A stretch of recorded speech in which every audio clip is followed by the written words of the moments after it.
మాధవునిది అంతర్దృష్టి. భగవంతుడు భక్తులను సంరక్షించుటకు ఎన్నో ఉపాయములు పన్నుతాడు.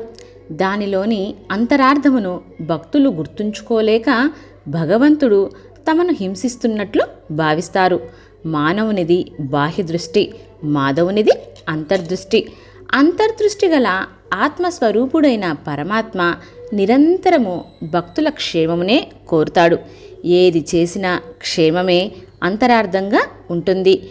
ఎంతో ప్రేమతో పెంచిన బిడ్డనైనా తప్పు చేసినచో తల్లి ఆ బిడ్డను శిక్షిస్తుంది. ఆ కొట్టడం కూడా ప్రేమతోనే కొడుతుంది. అదేవిధంగా విశ్వపతి అయిన భగవంతుడు తన బిడ్డలను ప్రేమతో శిక్షిస్తుంటాడు.